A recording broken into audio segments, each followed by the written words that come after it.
This episode is brought to you by Wisconsin Cheese. There's a reason when you think of Wisconsin, you think cheese. Cheese is a huge part of Wisconsin's history and future. In Wisconsin, the state of cheese, the tradition of cheese-making excellence began 180 years ago, before Wisconsin was recognized as a state. Immigrants traveled to settle in this lush green hills of Wisconsin, bringing their cheese-making traditions with them.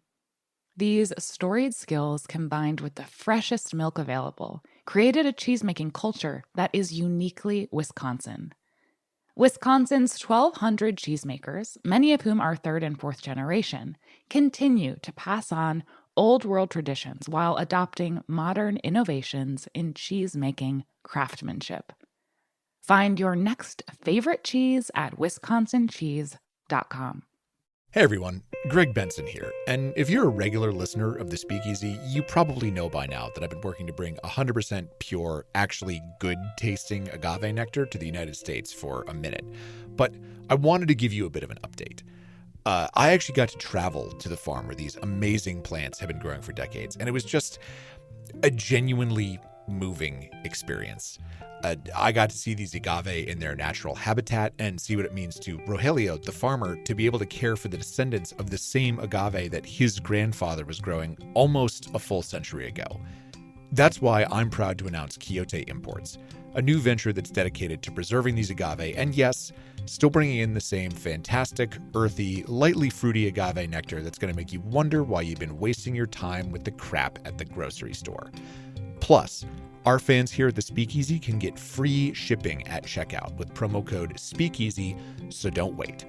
Head on over to quixoteimports.com and see what agave nectar is actually supposed to taste like, and use promo code SPEAKEASY for free shipping. Salud. You're listening to Heritage Radio Network. So you don't shun the devil with your rock and roll load. Knows that country music's gonna save your soul. The devil finds his groove in them rhythm and blues that sing. It's gonna get you sun in the air. Welcome back to the Speakeasy. I'm Sother Teague. And I'm Greg Benson. And dude, you're back. I am back in multiple ways. Back on the show. It's been a minute for me. We reopened the original room of Amor y Amargo. We've moved back home, a big homecoming celebration. We closed it at New Year's of last year, and we decided to come back. So we kind of almost 1 year later, we reopened the original room at Amor y Amargo with some minor updates, some key changes to the room that make it more efficient and functional. But man, oh man, it's great to be back in the 240 square feet of pure awesome. The little bar that did again. And does, back. Yes, that's right. It does currently do. Mm-hmm.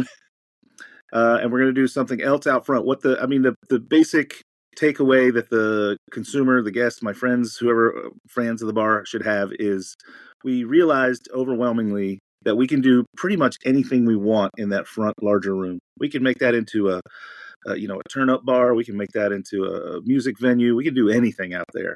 But there's very little that we could come up with that seemed viable or smart to do in the small room, except Amor y Amargo. So we just put it back where it belongs. And that one day where it was a fake pizza shop. That was for a movie, but yeah.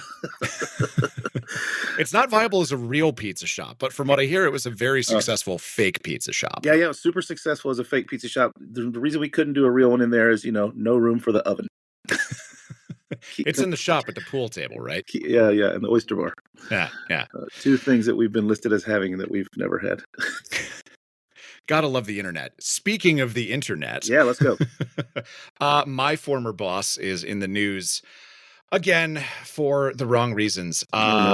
James Watt, who is the co-founder of Brewdog, who I worked for, it pains me to say, more than a decade ago now, was in the news for criticizing the UK as being the least work-oriented country on earth, and saying that the concept of work-life balance is just bad.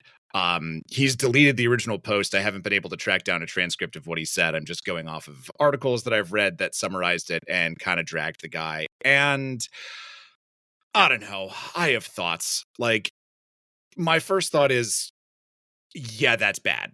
My first thought is like I mean, my work-life first thought is balance. like we've all been brainwashed to think it's work-life balance. It should be life-work balance. Life should come first. Well, That's my hot take right away. and honestly, his take apparently was a little bit more nuanced. His take both nuanced and stupid. His take was essentially like Nuanced. yes, exactly. It was a very nuanced take because essentially his point was like trying to have these things existing in opposition in your life is setting up a fundamental conflict that is not going to make anyone happy, which is a point that I actually agree with. His solution was to, and I thought that this was the part of the nuanced take. Have a job, just have a job that you love, and then you don't feel like you need to separate your work from your life. And yeah, Wrong. must be nice, buddy. I think that part was unbelievably naive, but I also quite obtuse. You don't get to just choose the job. You know, even if you want that job may or may not be available. exactly. And look, I will say this. I had a genuinely excellent experience working for Brewdog. When I worked there, which again was over a decade ago, my experiences are mine alone. I do not mean to say that this is what everyone should have had or did have. But I actually found them to really treat their employees like gold and genuinely value creating an atmosphere that people wanted to work and thrive and enjoy the job that they had in. Now, granted, this was over over 10 years ago. Ugh, God. And this is back when the company was a lot smaller. And with growth comes fractiousness. With growth comes the need to hire people who maybe aren't as well-intentioned or competent in their jobs into roles that will not perpetuate that good culture of valuing the people who are the front lines of your brand. And I could absolutely see where that would get diluted. And look, Brewdog is the textbook version of living long enough to see yourself become the villain. All right. When you start out as a sort of anti-establishment punk rock brewery and then you become the establishment, there's nowhere for you to go but hate it. Right. But I will say this.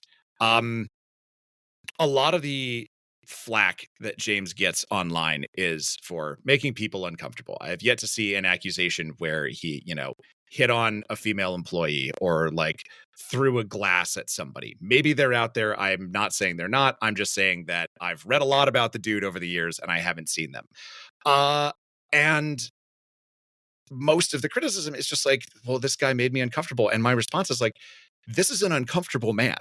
Like, Yeah. I worked for him. He has a very intense stare. I am not a psychologist, but I definitely got a real, on the spectrum vibe off of the dude because he's terrible at reading social cues. And I think that if your problem isn't with anything specific that he has done that has crossed a line, it's just that he is an uncomfortable person to deal with. The problem that you have is just that you have to work with uncomfortable people sometimes. Yeah. And I'm kind of like, take that up with capitalism. Right. Yeah. I mean, it's a spectrum, meaning we're all on it. Yes, right? exactly. So, yeah, that's not enough to bring someone up on charges or accusations if they're just uncomfortable to be around. We all have to deal with those people in our lives, right? Exactly. And whether they're maybe people the we work point is with or that people we we have to deal with shouldn't. at our work. And I would listen to that argument like, well, I shouldn't have to deal with uncomfortable people. And I would say, yes, but that is not the fault of this one uncomfortable person. I guess if I'm trying to make a point is this, because I'm not trying to excuse anyone that he's made uncomfortable. Obviously, that was an unpleasant experience for a lot of people.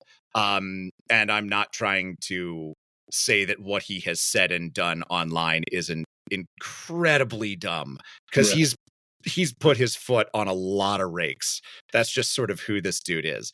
I guess my point is that when you focus so much on turning one person into this sort of abattoir of all of your complaints about this capitalist culture that's focused on growth above all else and focused on a company that will return massive profits and sort of eat the world of craft beer over prioritizing the people that actually were on the ground making that brand popular and being the face of it and being the representatives of it day in and day out. The problem you have isn't with a guy who, again, can't read social cues to save his goddamn life. The problem that you have is with the system. So yeah, I would say maybe give this guy, who I'm pretty sure is at least a little bit autistic, a break and focus on the sort of larger problems that enabled the worst facets of this person's personality to become what sounds like a dominant force in his company. Right. Well, that's I think that's a admirable take. But if he can only be forgiven so much for continuing to stick your own foot in your own mouth, right? Yeah, I don't know. Another part of me is like, well, at least when he does it, it's like kind of funny. Like his takes aren't just like, he doesn't have these like sort of bad takes that are based on bad faith. He has these bad takes that are based on like, what are you doing? Yeah. Like why I can get why in this horrific version of reality that we're living in, why someone would put a purposefully inflammatory take online to try and, get clicks and then get canceled and then make their whole personality getting canceled. But I think that when he puts these things out there, he genuinely believes that he's trying to be like nice and helpful and productive. And it's just like, bro, you missed the mark so badly. Right. Like, I don't know. Maybe that's my point. Maybe my point is that there's so many real villains out there. Like, let the people who are just being stupid, like, just kind of be like, oh, you save your outrage pills, people. Keep your powder dry. We're gonna need a lot of them in the coming years. We sure are. Well, Greg, who are we here to talk with today? Yeah, I know. I don't know how to pivot away from that. I don't know. Yeah. Coming to us live from a slightly more functional country than the one that you and I are currently living in, Sother. I'm actually super stoked about this. We have Chris and Damola from Spearhead Spirits. They are makers of spirits out of South Africa. And I'm very, very excited to talk about a number of things they're working on, particularly this, for the people that can see the video here, this Sango African agave. I want to eat dessert first because everyone here knows I'm a huge agave head and I really, really want to talk about it. But I'd love to get a little bit more background from the two of you on this company and where it came from and how you two started to work together. But first of all, thank you so much for joining us on the show. It's great to have you here. Yeah. It's great to be here. Pleasure to be in your company. Well, it's nice to see your face and hear your voice all the way from the UK, and Chris, you as well. So yeah, let's inform the listener a little bit, kind of the baseline of the company first. But then I think Greg and I both really want to talk to you about the agave spirit. Yeah, sure. And I thought of a segue. James, okay, hit us. He's a fellow Brit. I mean, us Brits, we can be a little bit controversial when it comes to work-life balance. We'll chat about that. It's just, we have a special relationship with work. So what James said, for some is controversial, for others who love their work, I guess it isn't. But he's in a privileged position to say that. So the segue is Britishness. We're two Brits with the African spirits business and selling delicious spirits in the US. So I guess there's a bit of a segue for you. I'm not sure. Yeah, that's a bit of a segue. Also, if you want to do some time on, I was up here blahing about the guy for a little while, kind of figuring out what I wanted to say about it in real time, because I literally read this a half hour ago. But I don't know, like, what is? We only sort of get it secondhand over here in the U.S. because it's not as big of a force over there. Like, what's sort of the British take on all of this? I'm curious. We like our holidays, so we have a generous like work holiday policy. You guys take like 10 days off a year. I don't know how you do it. Like that's most people not even 10 days. Which that is absolutely mad to me. At least for Brits, we get, I think, a statutory 20 something days a year, not including bank holidays and national holidays. So 10 days for sick days, and you just had a baby. I'm sure you're getting some parental leave. Like, we don't get any of that shit. Yeah, it's a slightly different attitude towards things, but each their own. I think what James has built is fantastic. He does love controversy. He's definitely become a LinkedIn fan over the past few months. Every time I open the thing, I see his face. So I'm sure he's enjoying the fact that we're talking about Brewdog and him. So Maybe I'm a cynical Brit. Controversy sells, right? And it probably sells a few more cans of beer as well. So who knows? Yeah. Every time we talk about him, his brain just releases a flood of dopamine. He doesn't even know where it comes from, but he's having a great day right now. I'm sure he is. I'm sure he is. Chris, what do you think? Work-life balance. Do we have any right now? I mean, maybe we don't, because being founders of a spirits company that operates in a few different geographies is challenging. Various time zones we operate from, but in general, yeah, the UK is generous, I guess, in comparison to the US. I mean, I think the last kind of permanent job I had that was in finance was 35 days holiday plus bank holidays and very flexible kind of work-life balance. So there's some truth in what he's saying, especially in comparison to other countries. But again, controversy sells, especially at this point in a society that's I think the bolder you are and the more out there is people are clicking on it. It's helping sales, and maybe that's part of the strategy. Yeah. And maybe I'm also realizing maybe this is why I liked working for them so much, because, I'm like, it was like a beaten rescue dog. I still remember being told you have to take 10 days off from this job and we will pay you for it. And I was like, what? It's like, oh my God, a semi-living wage and regular meals? What is this, paradise? So perhaps I will own that is definitely coloring my perception of working for that company when I was over there. Mm-hmm. But also, I mean, we're all entrepreneurs on this call, the four of us. And when you have a company, it's kind of, it is difficult to maintain those balances. And, you two were just talking before we got on the show about how you had a call with South Africa, where you're based, which is 2 hours ahead of us. So just kind of like, tell us a little bit about what your company, and then sort of like what your day-to-day is, just sort of like running it. Well, I mean, the whole story started about five or so years ago. So, well, actually a little bit longer now.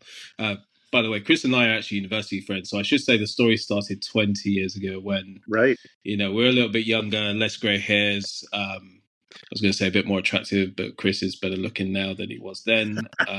You're both killing it. Both killing it. I'm not sure, but thank you. Appreciate it. Yeah, so we've known each other a long time. Been close friends for a long time also, and this was a kind of meeting of minds. But Chris tells this part of the story much better than I do. So I'll let Chris steal the show here. Do you want to tell them about that time when you decided you want to buy a pub? Yeah, well, I guess that's where it started, really. So we've all had that time. Well, foolishly, what could possibly go wrong? I did buy the pub. That was the first mistake. No, I think no. Random moment in my life when my local pub came up for sale, and a few of us friends who thought everyone's dream, right, own the local pub. So we went in and we did it, and fortunately it was quite successful, but we exited after a couple of years, quickly realizing how difficult it is to be a publican in the UK, and I'm sure around the world. And hospitality is tough, especially it means, especially pubs in the UK mean many different things to many different people. So a lot of these pubs in the UK now are very much heart of the community. And so, we're open 7 days a week, 11 till midnight. So lots of staff. And, I think it was a fantastic experience, but one that fortunately we were kind of glad to exit on a high.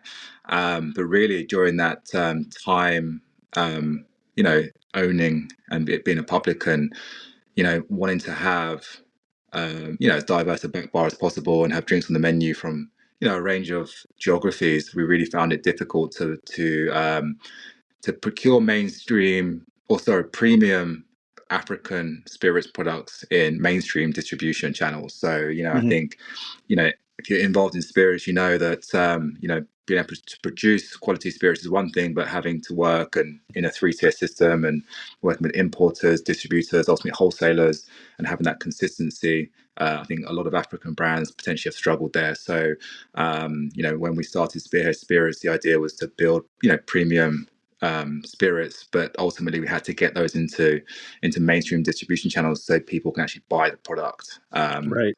And so that's where kind of Spearhead Spirit was born. Passion for wanting to create vibrant African brands that told a an African story that resonated with us. We're both British-born, Nigerian heritage, and so had a particular view on Africa. But also, for us, there was a kind of glaringly obvious business opportunity as well, that a continent with 54 countries hasn't really got any representation in the market. And so I think, putting all the kind of factors together and knowledge that we had, and also, many years of kind of research by default, having drunk in many bars around the world with Damola, we thought let's give it a go. It's going to be a challenge. We know nothing about the spirits industry, but we had a passion to do something in this space, and kind of off it went. Yeah, sort of a leap and the net will appear kind of approach, right? What I would like to know, just a little bit at least, we don't have to get into the crazy brass tacks of it all, but how, I can't imagine, right? I've been in this business all my life. My dad owned a bar when I was a young boy. I've been in hospitality literally all my life, at now age 55. And I am just starting to crack the egg on the possibility of opening a distillery of my own here in the United States. What hurdles did you have to cross over to not only start a spirits brand, but start a spirits brand in a country other than the one you live in? Wow. I mean, there are too many. Did I tell you you've got more grey hairs now? I actually didn't have you mentioned a single one. Chris, actually, his hair has blossomed since, so I'm not sure how that's happened. But I think the biggest hurdle was COVID, because this started pretty much in and around that time, or at least laying the foundations, and that was a blessing and a curse all at the same time. But that if you're talking about hurdles, that was the biggest one, because the world shuts down, or as we know, nothing was happening, and that stopped us from being able to sell anything in the market that we were actually producing the spirits in. So South Africa was in full prohibition at the time. So the market that we decided we were going to set up production and start creating these spirits, suddenly you can't move alcohol, you can't sell alcohol, no one can touch alcohol. What do? You suddenly start a business and then you're told the world is shutting down and you can't do anything with the stuff that you're trying to make. So for me, I think that was one of the biggest hurdles, but it presented a massive opportunity because it forced us to look beyond South Africa to test whether or not this crazy thing that we wanted to do had legs. And I think that's really where we started to see the opportunity really materialize, because it's one thing having the idea, it's another thing kind of laying the foundations, connecting all the dots, making sure that we've got the right people to help us with production, the right liquid that will meet consumers where they are. And then it's another thing actually selling it. And like Chris said, we didn't come from the industry, so we didn't really know anything about how it was structured and what we had to do. But Chris has got a massive brain, and he likes a phone call, so can connect dots. He's a charmer. I was just a guy who enjoyed doing branding and working on spirits brands in a previous life. So I think combination of skills and a bit of British blagging maybe helped us kind of convince people that this stuff was worth buying. But I think for a lot of people, COVID was either a driver for a great idea and a great business, or otherwise. So it was the biggest hurdle. And then I remember actually, there was one day I got a phone call from Chris. This was also during COVID, and it was like, this is the moment that could literally sink us. I'm not sure if you remember this one, Chris, but it was like, there is a ship that is basically not like this. No. The container might not be able to be docked because of certain documentation and the rest of it. This was during the Suez Canal crisis, so there was issues with shipping as well. But there was a whole there was a container of products that, because of documentation issues, could have bankrupted the business before it even got started. And this was, I think, before we'd been funded. And that was another kind of mad moment. Do you remember that, Chris? Yeah. Hopefully, from no one from the South African tax authorities are listening to the podcast. But the paperwork was completely incorrect. That to be honest, they actually took a lot of leniency on us. That was our first export shipment. It went to France, and it obviously got stuck and backlogged with the canal blockage. But they quickly informed us how to actually export products the correct way, and retrospectively changed that for us. That was very kind of them. But also, we've had, I think there was another moment where we had another, I think probably about 11 pallets of stock going to another country. I think it was Belgium, and there was riots in South Africa because of Jacob Zuma was arrested, and this was literally at the end of the road of the distillery. And we were like, "This is it.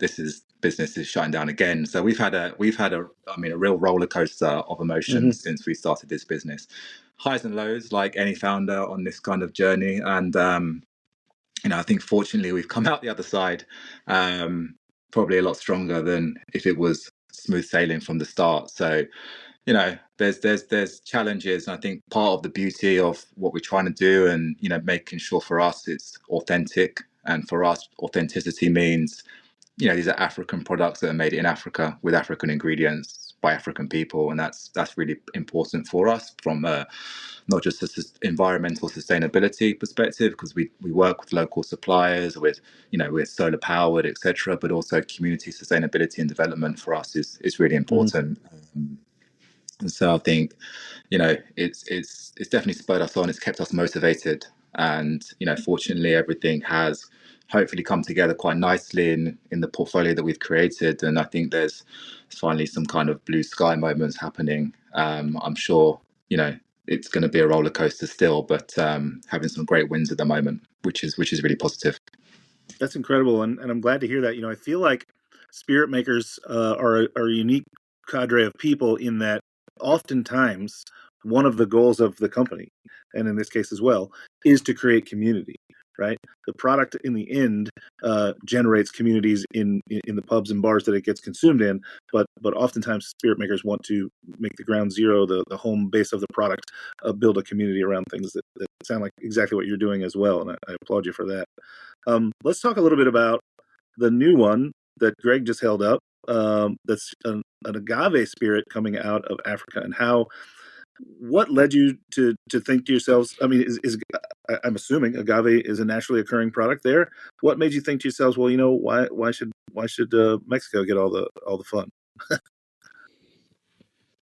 I mean, we love to talk about this product. So it's called Sango, or as us Nigerians call it, Shango. So it's named after the deity of thunder and lightning, which is there you go. It's part of the origin story of, I guess, agave spirits. There's that folklore about lightning striking an agave plant, and from there, the spirit that we all know and love kind of came to fruition. And so this is really paying homage to that I guess folklore, mysticism, telling that story through an African lens. Hence the name Shango. And we love it, obviously. But what we're more delighted by is the fact that consumers love it as well. And we created it really, and it kind of falls into the wider premise of Spearhead, which is about creating premium African spirits. Almost thinking, regardless of the category, what we want to demonstrate is what Africa is capable of, and putting the best of Africa in a bottle. We started with a vodka called Vusa. Vusa means awaken. Then we created a gin called Bayab Gin, and Sango Agave was a third I guess manifestation of that principle. How can we find an interesting category that we love, because you've got to love it, right? And then think about how Africa can bring something to the table. And we were fortunate enough that many years ago we discovered ourselves that agave grows wild in Africa. Having seen it with our own eyes, it's very much been at the forefront of our mind. What is possible if we, took that and applied it to the world of agave spirits? Now, as you know, it's quite complicated. It takes a long time. It's not as easy to produce as a vodka or a gin. So we've really, gone through the mill, excuse a pun, to kind of get this product in a bottle at a quality that we would be proud of. And so, yeah, been working on it for a while. And I think what we have is something that I think will excite agave fans, people that love that world, but also kind of hopefully bring new people into the category as well, give them a slightly different dimension to what currently exists. And we're really excited for people to try it. It's a bit of an experiment for us that's grown into a product that hopefully will make a dent. But to your point around Mexico having all the fun, I think there's a really interesting perspective, which is, this is about kind of joining forces. This is about, learning from the rich history that has been created in that part of the world, respecting that culture, and I think building on what has been created. So, one could say standing on the shoulders of giants, so to speak, and bringing, elements of that culture into what we're trying to create. So I think it's got a lot of potential. I've actually got a bottle here, and I know you can't, for the people listening, you can't see it, but you can see that we've taken a kind of classic approach and tried to again make it something that is respectful of the category, but add something new to it as well. So there it is. I know you guys can see it, people at home can't, but yeah. There's this bottle and a beautiful hue, and I was going to ask a little bit about that too. How long are you resting? And the climate there where you're at is it equally as hot as Mexico? Is it hotter? Because we always think about, once we're resting in barrel, we think about it's in the oven, right? The oven of the Southeast United States, 4 to 7 years is going to make a great whiskey. The oven of like maybe Scotland's a little bit cooler, is going to take 14 to 15 years to get that same, cook. What's the cook time? Typically for the Reposado, anyway, it's in the 3 to 6 month range. It's humid where we distill. So we distill in KwaZulu-Natal, so subtropical climate, beautiful climate, beautiful part of the world. And so the Reposado is in barrels for around up to 6 months maximum, to be honest. We have left, there's a handful of barrels resting to try and produce an añejo to see how that works out. I think part of this is we're still in the experimentation phase. So if anyone said, is this scalable right now? The answer is probably not. We are producing, I think we're on batch number 4 or 5, all slightly different. We've used 3 varieties of agave now across our batches. We've actually, 2 of those we get from South Africa, which are naturalized. So Americana, which is also grows, in the States, but also Salmiana is naturalized in South Africa and the Eastern Cape, which is used in mezcal production. And we've even ventured into Kenya to experiment in Kenya with agave again. We also actually developed, or we are in the process of, we started planting the actual kind of the Blue Weber Tequiliana version of the plant ourselves, which is now kind of hitting 3-year maturity, with the ambition that, we'll basically become farmers at one point. So we are looking at land. We're in farmland at the moment where we distill. So, I think we'll commercially grow the Tequiliana version of the plant as well, which I think would probably be the only plant in Africa that all the only people in Africa probably grow in that variety. So there's a lot of potential. It's small scale, but I think that's actually part of the beauty at the moment. So we're running kind of batches of anywhere between 2,000 and 5,000 bottles at a time, and I think capping it out this year maybe at 50,000 bottles maximum. So we are. It's a small brand, but I think that makes it exciting at the same time. Oh, 100%. And it'll get the attention of, like, curious consumers and collectors, people who want to get it on their own home back bar and not drink, yeah, Greg included, and get it, they won't drink it all because they'll wait for next year's to see how it compares. And they won't drink all of that one either. That way they have a 3-year flight and then they'll continue. I think that's how exciting brands begin, to be honest. I would ask, like, it's curious to me, again, the guy that I spoke about before we got on the air, my best friend Todd, who just had a baby a month ago with his lady, he and I are talking about opening a distillery, not soon, in 3 to 5 years maybe. But, like, we're going to make some gin, hopefully, and some whiskey. And the whiskey, of course, will take a little bit longer. But how do you even, I can't even do the math on how you say to yourself, we're going to start making an agave spirit, and we're going to start by planting some agave and waiting the multiple years that it takes to get to maturity, and then distilling, and then even putting it up for a couple of months to get a reposado. Like, how do you forecast and map that math? With great difficulty, but with a lot of spreadsheets. Yeah, I think it's spreadsheets, a bit of magic and a bit of hope, and taking calculated risk as well. But the beauty of Africa, and I think this is where a lot of the magic is. The continent is full of the best stuff you can imagine. Mm-hmm. So one of the core elements of this product is that we're using wild agave. We can't verify how much wild agave exists in Africa to the plant, but there is a significant amount of wild agave that is, we believe, suitable to use to create exceptional liquid. Now, part of our calculation is, how do we create a sustainable product? How do we create sustainable processes? How do we create something that is additive rather than extractive? For many reasons, we think that's important.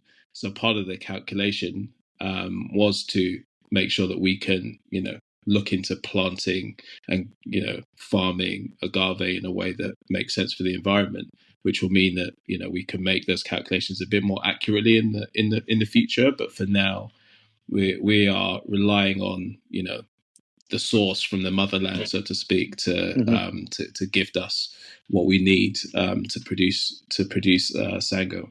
So the calculations are based on educated estimates, and also, just as Chris said, managing the growth. So it's not saying we want to be a 1 million unit brand within 2 years. We have to think sustainably, not just for the sake of the business, but for the sake of the environment, and go, and actually, what, this is a capacity of what we can produce, and we will start to lay the foundations for planting agave so it can be sustainable in a way that is additive and not extractive, and that benefits everyone involved in this process. So we're learning a lot along the way, and I think that's part of the beauty of this. For me, I'm a geek. I love learning stuff. It's fantastic. We are learning every step of the way, so we don't know everything. So to your point around, I know it's hard to imagine. No, but genuinely, we've been really lucky to be surrounded by some amazing people. They give us great advice and steer us along the way, and kind of go, well, you can do this. It'd be stupid to do that, and maybe think about it this way. And so, some of the calculation is based on other people's experience, and just making sure that we can, plot our course in a sustainable way. So today's calculation might change tomorrow, but that'll be based on, collective experience and knowledge as well. Sure, and any new information that comes your way changes the course as well. Well, let's talk a little bit about, if you're having to do all this planning, that takes funding. And I know that you're doing some fundraising, and I'm doing some as well, so we can kind of get into that if you want. But talk a little bit about what it's like to raise money for these sorts of projects. I saw Chris's eyes light up. It's, I think it's challenging. I think it's well, particularly now, it's a difficult environment. And I think we're I think our fundraising challenges are not unique at all. We're in a period of growth. I think we had some fantastic growth last year in the US. I think if any of our distributors are listening, they know that we had inventory issues. We were trying to ration stock because we're fortunate enough to people are buying into the story. And I know we're a small brand, but I think it was meaningful, the growth last year. And so I think when we're pitching investment and we're talking to people, I think there is a case study that yes, there's data now, there's growth forecasts where you can track P&L and spend and stuff like that. But I think really it's the emotional connection to a lot of people who believe in what we're trying to achieve, which is having the best results actually. I think selling the story, so to speak, and the idea of why can't we be the African Diageo? That's our goal. Suntory has achieved it with Japanese-based, provenance-based products. Africa's a continent. Is Spearhead the right person, or the right opportunity to lead that charge? And we think we are. And so for us, it is, we have created the foundations of what could be a fantastic story. And so for us, that's the real kind of sell, and that engages people, or it doesn't really. I think we're such an early stage where the numbers are kind of ancillary to the bigger picture at the moment, but really kind of captivating people's attention with the potential of Africa. But also there's just the reality of a booming population on the continent. So why should import brands replace domestically produced premium spirits is a question. And people love that debate because Africa's many markets historically, quality is imported, when we know that's not necessarily the case. We can create premium products in various countries, various different product SKUs in Africa that can displace some of those import brands. And I think we're having quite a lot of success with that, particularly in South Africa at the moment, working with great venues like Four Seasons hotels that have a whole Spearhead menu because they're proud that these are quality products that in the right distribution channels at the right price point, and we can actually replace that. So we're showing kind of various case studies on why we believe this is going to be successful and the opportunity ahead of us. But yeah, as we all know, it's a difficult economic time at the moment, so it's not easy. So I think resilience is key, but I think also you kind of can't take it personally. It's for a lot of people, it's the right time, right place. And so we've had people we spoke to, we thought, oh, they'll put money in, or that's an easy win, but actually it's not the right time. And it's just accepting that, and maybe those conversations will come back in 6 months or 12 months. But I think the other fortunate thing that we've experienced is that actually we've had some incredible angel investors come out of nowhere, actually love the mission, and fortunately there has been some capital attached to that, but equally it's built relationships that we wouldn't have had before. So that's been great.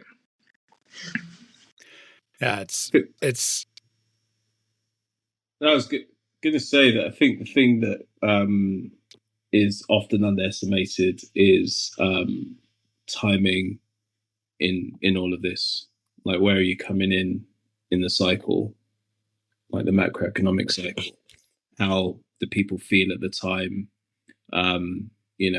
Do they feel like it's the right time for them personally? And having worked in the marketing field for the majority of my career, I think what we underestimate is the emotion that's attached to money. And doesn't matter how shiny your business is, doesn't matter how well you've done. When you're raising investment, you're talking to people about something that has a huge amount of emotion attached to it on their side, just on our side as business owners. And that what I've learned is that you have to also manage the emotions of the people that you're pitching to, and where they are in the process, understanding that you're meeting them where they are, asking them for money, and it's not a normal transaction. It's an emotional ask, which is something that surprised me, having worked in finance where it's all about transaction. This is very much about the emotion. As Chris said, them connecting emotionally with the story, but them and their emotional attachment to their own money and having to, work that into the equation. Our first investment came from someone who, in the first conversation we had with him, there was like just an emotional connection with what we were trying to do. But I believe his emotional attachment to his money with regards to this opportunity was like, I have to do this because this is going to mean more than just investing in a business. This is an opportunity for my money to make an impact in Africa, in a business that could change the landscape in a very significant way for a population, for a people, for a continent. And so all of that, just the emotional aspect of investing is fascinating. And you can't ignore that. If you do, then you're missing a massive part of what this is all about.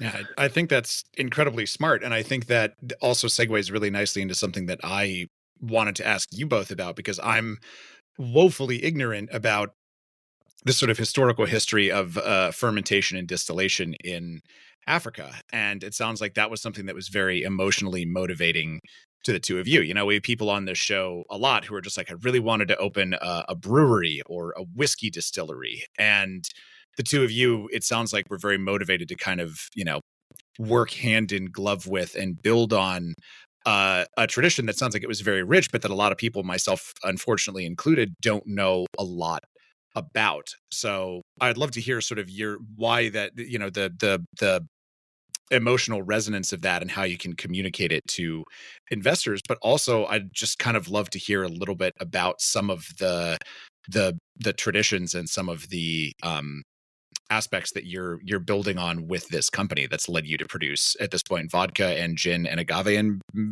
possibly more down the line, it sounds like.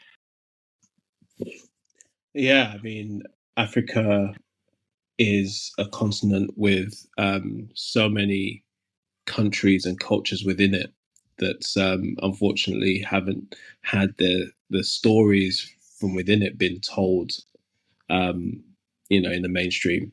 And in our homes, in our communities, we know the stories. Whenever I go to a Nigerian party, there's palm wine on the table. You pop it open, you drink it. Some people hate it, some people love it, but it's a feature of like Nigerian hall party culture. If it's not there, an uncle's going to say, where's the palm wine? Like, someone needs to go to the shop and get that stuff if you can find it. And to me, it's kind of just, opening the door, the window to the incredible culture that exists within Africa, so the world can see it. Because we know that when the world discovers this, they will want to experience it themselves as well. And that is, that's the beauty of our culture. It's infectious. There's energy, there's vibrancy, and to be honest, it's undeniable. So, why shouldn't the world experience it? It's too good to keep hidden. So we're in a really fortunate position where we can kind of be a gateway. We're not the only ones. In lots of different industries, music, fashion, arts, people are doing the same thing. We're applying this to the world of spirits, and really excited about what's possible. And to be honest, we've only just, scratched the surface. It really is it's so exciting. You're talking about emotion. I get emotional talking about it. I was like, the stories that we can tell are incredible. I mean, the brands themselves, we've got Bayab, which is inspired by the tree of life, the baobab tree. We use the baobab fruit as a core botanical. And that is, a story that we love to tell. The tree of life, Lion King, for those of you who don't know it. I know you're thinking, who doesn't know the Lion King? But, the tree that Rafiki sits on, the fruit that he cracks open and does that thing across Simba's head, that's the fruit we use in our gin as a core botanical. That's amazing, but hardly anyone knows about the tree of life and the baobab fruit and how amazing it is. Mansa's whiskey, which is our whiskey product, is inspired by Mansa Musa. He was the richest person to ever walk this planet, but most people think Elon Musk is the richest or will be the most wealthy man on the planet. But that's not the case. An African man was first. Sango, the god of thunder and lightning. Vusa means awaken. I won't go into that because it's slightly X-rated. We were at an event and someone said to us, "Do you know what Vusa actually means?" I'm like, "Yeah, it means awaken in Zulu. We know that, but culturally, people talk about it being he used this notion. Yeah, so it invigorates those who need invigorating in the bedroom, which is fantastic to hear. But these are all rise and shine sort of a thing. Yeah. That's a great way to put it. I won't say any more, but yeah, these are all great stories we want to tell. And we're in a privileged position to be able to tell them. So yeah, it's just a goldmine in terms of storytelling and really kind of opening a door to African culture. And I get emotional talking about it, but it's not often that people from our background get an opportunity to tell our stories, and to own that process and to be like, yeah, we can do this. I worked at an agency where I was doing marketing for the Pernod Ricards of the world. Doing ads for Absolute vodka and Martell cognac, and telling other people's stories. We get to tell our own now, which is amazing. It's so good. Yeah, when there's a visceral connection to the product for the maker, there's what you brought up earlier. There's an emotional bond to it. And as you just stated, again, I'm in the midst of it as well. Fundraising is an emotional play. And if you, the maker, don't have an emotional connection to your product, then you're never going to connect with the potential investor or the guest on an emotional level. And that's a lost opportunity every time. Right? I totally agree. And actually, there's something that in this process, what we've discovered just in terms of Chris and I working together, because as I said, we were friends first, business partners later. Although Chris isn't, from a marketing background, he gets it innately, like being able to translate story into packaging and, product and coming together to figure out what this all means as a brand. It's something that, it comes quite naturally, but I don't think that is something that would happen if there wasn't, again, that emotional connection. That it's almost like something inside of us was unlocked and it suddenly poured into bottles, basically, and they have these products. So it's a privilege to be able to do it, to be honest. Yeah, and I mean, it sounds like there's so much. I mean, I also didn't mean with my previous question to make it sound like, Africa is one homogenous thing. It's an entire continent with, as you mentioned, 54 countries. And a few years back, I was very fortunate. I got to go to a wedding from a friend of mine who's Eritrean, and I had Tej for the first time, and I was like, oh my God, I went down like such a rabbit hole, and I was just like, how have I never heard of that? And that's just one thing from one country. Like there must be so much, and that gives the two of you a lot of rope to run in terms of what you can build and what you can introduce people of that they don't even know they don't know. Right. Yeah, exactly. And I think that's part of Spearhead is really trying to be the kind of innovators, from an African perspective in the premium spirits category. And I think we've been experimenting with, using like cassava, for example, as a base liquid. And I think there's just so much potential and so much, so many stories and interesting liquids that we can produce. One of our first ideas was, wouldn't it be amazing to, create a mobile distillery that starts in South Africa and it journeys throughout the continent and ends up, in Morocco or somewhere, just and documenting that journey and different, tasting different botanicals and, using what's local to those respective countries and trying to bottle it into kind of premium spirits. So we'd love to do that idea. If anyone's listening from Netflix, That sounds amazing, right? Like sort of an alembic still, like in the Armagnac region that just travels around, but you're just going to distill different botanicals and see how they taste and see what you might be able to do with them later. That sounds fucking fascinating. Yeah, honestly, I think it was one of the first. We had big ideas. We still have big ideas, but I remember some of the notes. We were reading back through our notes from our first meetings, and obviously they were over many drinks. So some of the notes were pretty amazing. But maybe one day we'll be able to do that. And again, it's for us, it's storytelling, and spirits industry, the out beverage industry is based on stories. Provenance and stories sell products, and I think we have, real genuine stories that we can tell people, and trying to make that as pan-African and inclusive as possible on that journey, I think will really captivate people's attention.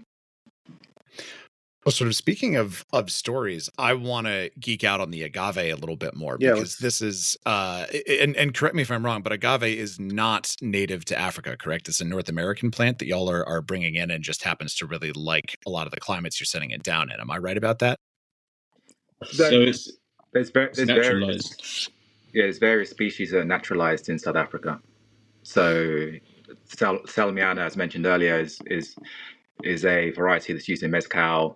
Again, that's naturalized in South Africa. So we use that as part of one of the plants that we use as in the blend. Americana is a variety that's probably less rich sugar content than some of the other agave species. So selecting those and extracting those is done in a pretty scientific way. Essentially, we have to test Brix levels before we kind of extract to make sure there's yield. But again, bringing in, we've had to get plant permits. We had our plant permits a few years ago to bring in some other varieties of agave to plant those. So we have a good selection. Some are growing, some are hitting kind of 3 to 4 year maturity, which is exciting, because we'll start kind of experimenting with those when the time is right. But yeah, there's an abundance of agave in South Africa and other African countries, Zambia, Kenya, Madagascar. So it's it's really interesting. It's really interesting. I'd love to. I think our big ambition is how can we develop this across the continent, because that's a hugely powerful story. Obviously, we're starting in South Africa, where we have reliable suppliers and we have our own farm and nursery that we work with. But again, there's so much potential in other African countries, and even into kind of Zimbabwe, where it's perfect climate to grow agave. So it's a really untapped source. I think just it hasn't been commercialized, obviously, like it has been in Mexico. But also then the plant and the extracting is one thing, I guess, this is most important. But then processing. So we've had 2 or 3 different methods so far. We think we hit the nail on the head with our last batch. So hopefully we'll be sticking with that one for a while, because the experimentation is fun, but it's also costly at the same time. Sure. But there's huge potential, and if we can impact communities and industry with sustainable farming in Africa with the agave, then that's a fantastic achievement.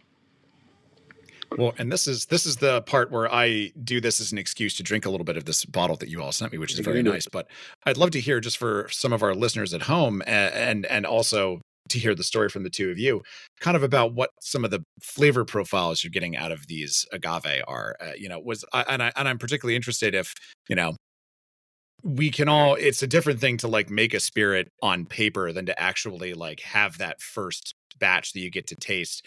And I would love to know if there's anything about it where you're like, oh, I wasn't expecting this, maybe in a good way, maybe in a bad way, but anything where you're like, this was a unexpected twist on this spirit that I didn't see coming when you sort of first tried some of your agave spirit that you were making. Well, I guess the first thing is we're not trying to make a replica of tequila or mezcal. There's plenty of those on the market that people love. So, why try and mimic?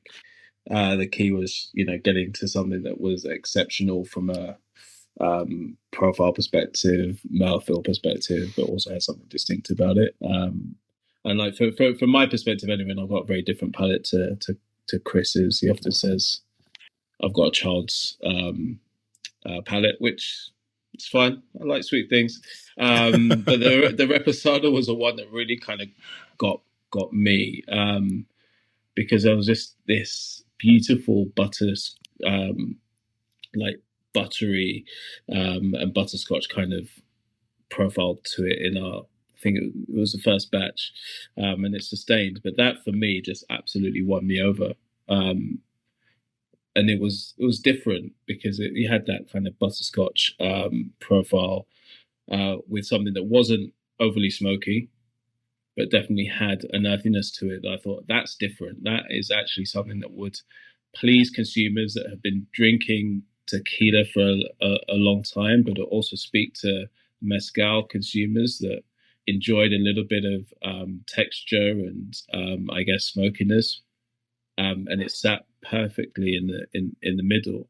I was like, that's actually something that you could say was distinctly African.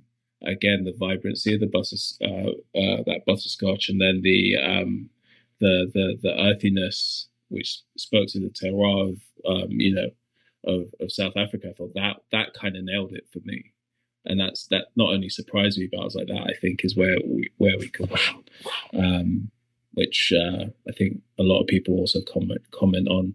And then with the Blanco, it's just that there's a herbaceousness that is really pleasant, and you can't say that for all tequilas with that kind of profile.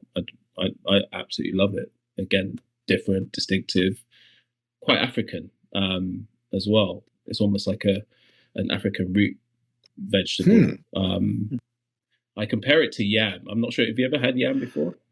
I have, yeah. And I definitely got a little bit of that. There was a butterscotch but there was also, kind of a it's not quite starchy, but there's a presence there that did feel kind of like that sort of like slightly sweeter root vegetable thing going on.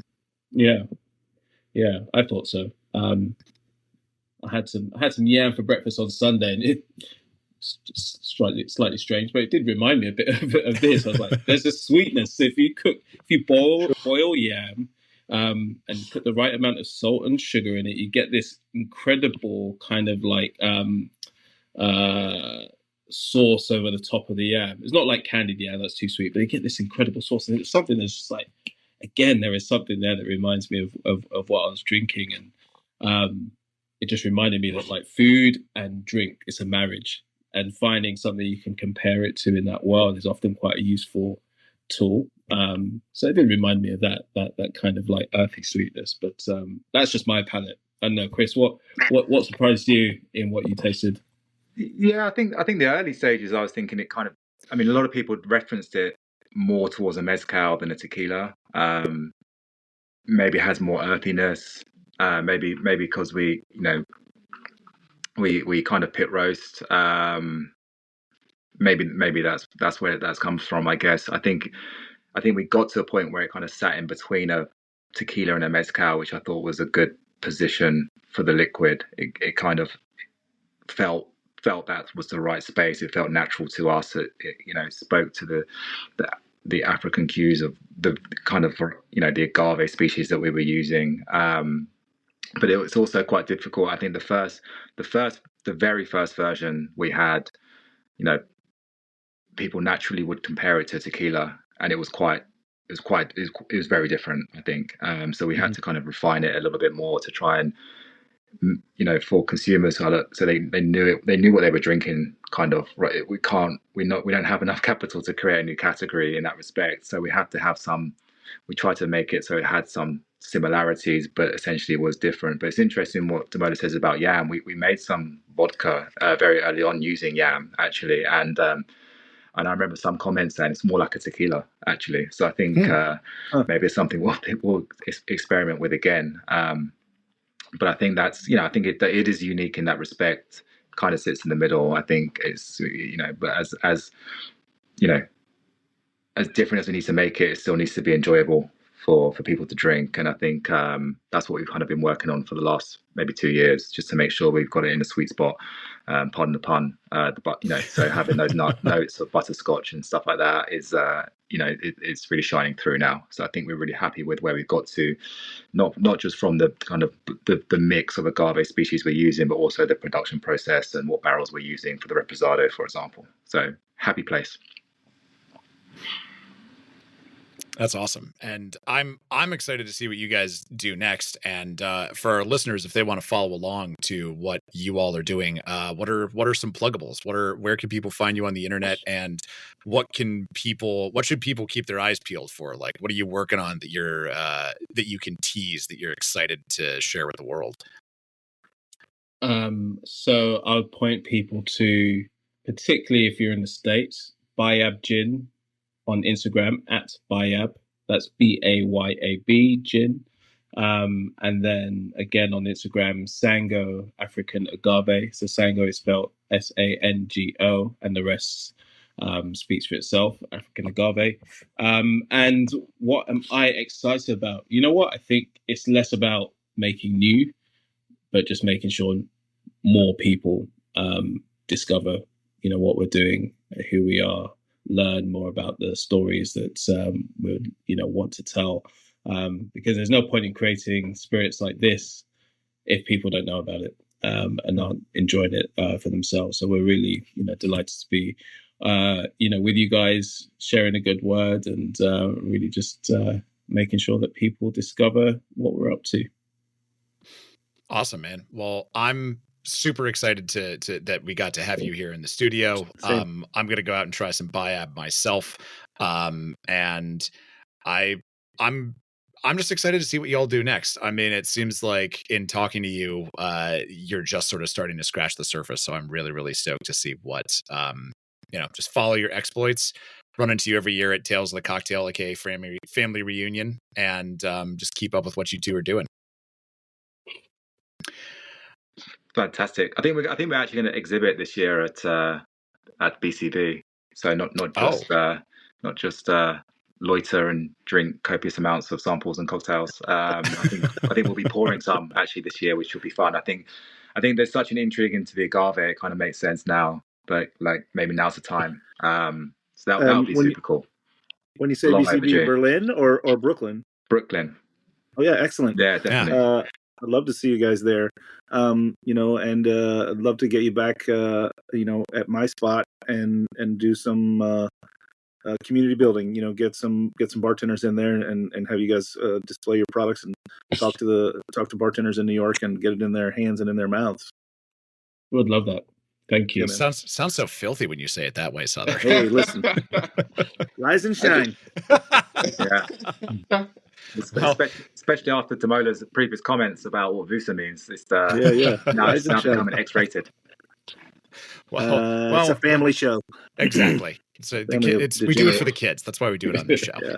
Not really for legal purposes. Anyway, before we get in any more trouble, that's going to do it for us this week on the Speakeasy. Thank you so much for tuning in.